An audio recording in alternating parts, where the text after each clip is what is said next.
Hey, Jeff here with Digital Trends, and we're looking at the Google Nexus 7. This is Google's first tablet and kind of a direct competitor to the Kindle Fire and the Nook tablet. Costs $200 just like those, which makes it just about the cheapest tablet on the market today. It's also one of the best. It has a smaller size, it's a 7-inch screen, but it has a higher resolution, has a quad-core processor in it, has kind of almost dream-type specs. Not exactly a dream, but the best specs you could expect to see in a tablet this year in a small, cheap device. So, very good.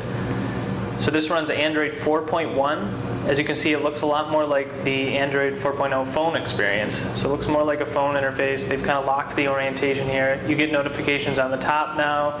They're a little bit expanded. You can see more.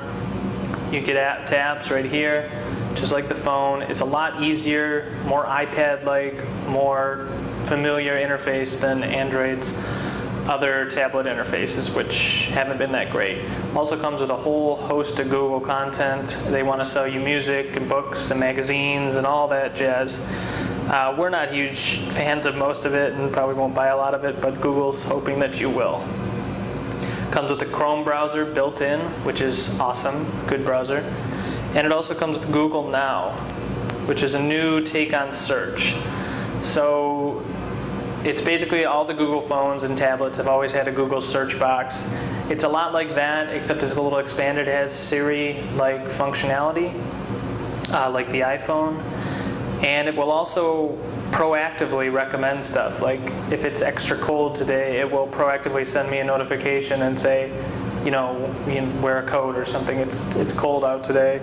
It'll tell me where trains are, when I need to go home. It'll tell me around lunchtime. Some places maybe I should check out for lunch if that's something I want. It'll tell you sports scores of teams that you like just by seeing what you search or something like that. This is all stuff you can opt into. They will not track you if you don't want them to. And let's try to use it. So we can say, Google,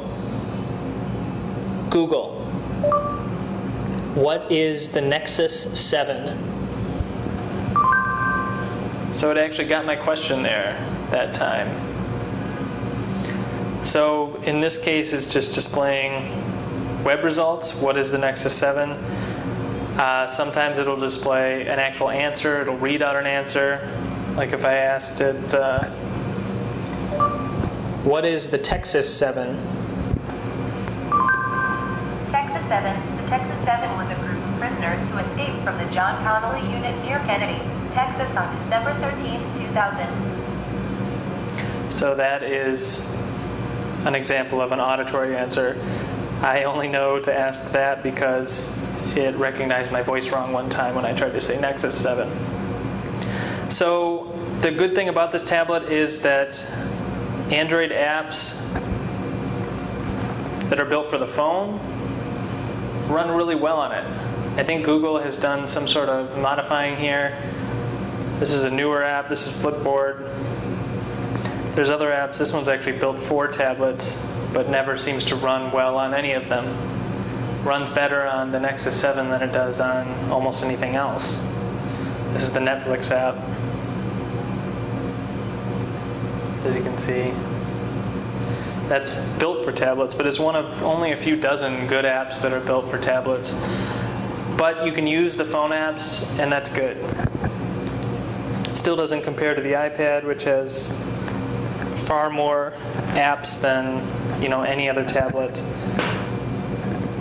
We can't recommend it over that. So as you can see, here's them side by side. This is the brand new iPad and the Nexus 7.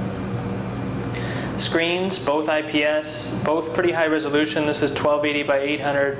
This is, the iPad, it's super high resolution, 2048 by 1536 maybe. Could be higher than that, I'm not even sure. Both good brightness, good clarity. It's about two iPads, half an iPad really. Similar thickness.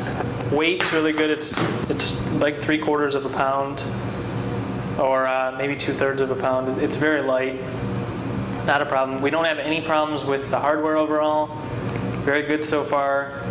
everything is really quite awesome with the Nexus 7, especially for the price tag. It's only $200. So that is the Google and Asus Nexus 7.